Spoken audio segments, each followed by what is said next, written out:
I lived in Colorado at the time, super high altitude, low humidity, so I just chalked it up to dry skin. Everybody there has dry skin. So I would put lotion on my hands, my feet, my entire body a couple times a day. But my hands got worse and worse to the point that my cuticles had big hanging cuticle sheets of skin, like a thin tissue paper on my hands. So it was probably a year or so. I waited and I went to my primary care doctor and I said, I can't get my hands to stop flaking. And at that point, they had started to crack and bleed. So every one of my fingertips was like multiple little paper cuts. It's like having little tiny paper cuts that you can't see, but they hurt all the time. So I went to my primary care doctor in Colorado, and he said, well, I think you might have psoriasis, but we'll check and see. So he checked me to see if I had fungus in my nails or hands or anything, and it didn't come up with anything. So he said, I think you have psoriasis. And I said, okay, how do we cure it? And he said, well, you can't cure it. But what we'll do is we'll give you topical ointments, and that will take care of it.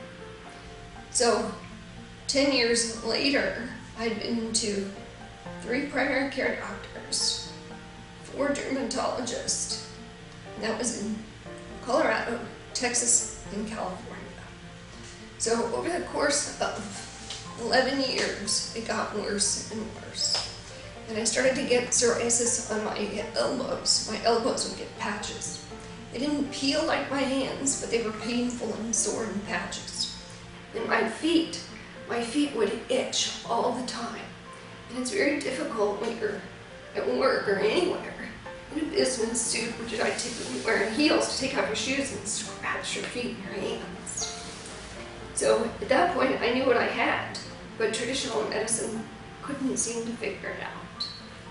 So I had to ask every single healthcare professional, is there any dietary link? Is there something that I'm eating? Is there something that I'm using? Is it my hand soap? Is it my shower gel? Is it the shampoo that I'm getting on my hands? Dish soap? So I would ask people over and over, colleagues, and particularly the physicians, and they all said, nope, there's absolutely no dietary link with psoriasis. And in my first meeting with Feline, we talked about my nutrition and my diet, and just at the end of the conversation, I said to her, because I hadn't shown her my hands, I typically talk a lot with my hands, but I also had kept my hands covered a long time. And I looked at her and I said, she said, is there anything else that plays into this? You know, is there something else?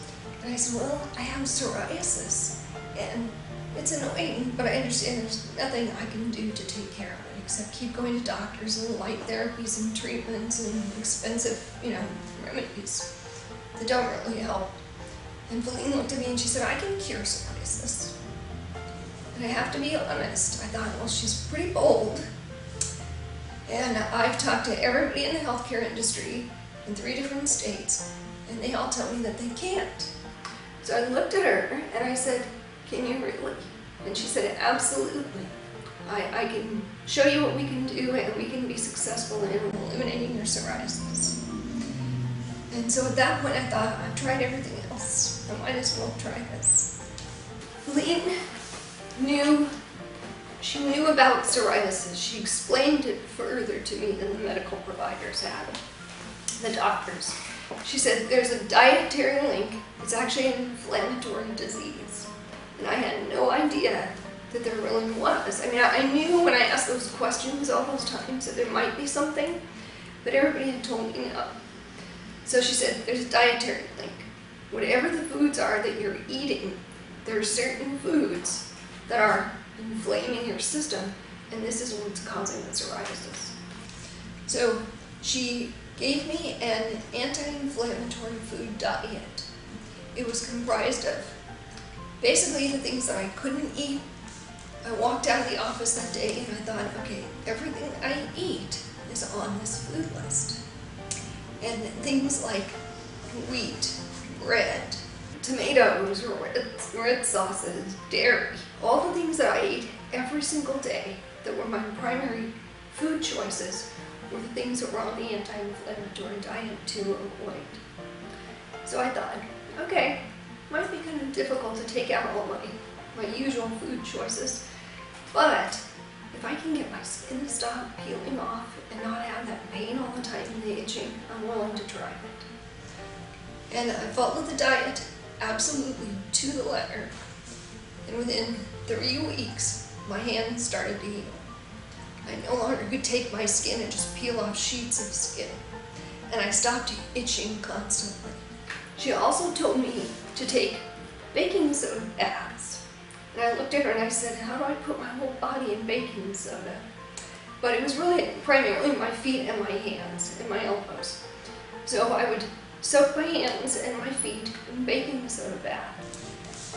And then afterwards she told me to put olive oil on them. So I would do that at night. I couldn't do that before I went to work. But I would do that at night and put olive oil. And within 3 weeks, between the diet, those home remedy treatments, which were far less expensive than all the medications I had purchased for years and years. And she also gave me supplements to take. And the primary supplement that we talked about was the evening primrose oil, which I had never heard of. I mean, I've seen it in a health food store, but I had no idea what it was. So I started taking the evening primrose oil capsules 3 times a day. And those 3 simple and easy changes have basically eliminated psoriasis from me completely. I'm happier because I feel like I have control. And it seems so minor, but it's so huge to not have control of your own body. It seems, like I say, it seems insignificant because I didn't have a life-threatening disease. And not to be able to control just something like your skin, your nails, and silly things which are so unimportant when I look at the big picture. But my body just to be doing what it had to do and have doctors tell me that's just what it does. You have to live with it. We can't cure it. We can't fix it. And to keep trying things, and every time I would try a different ointment or a different medication, whatever the treatment was, I think, okay, this is going to fix it. I'm going to get back to normal.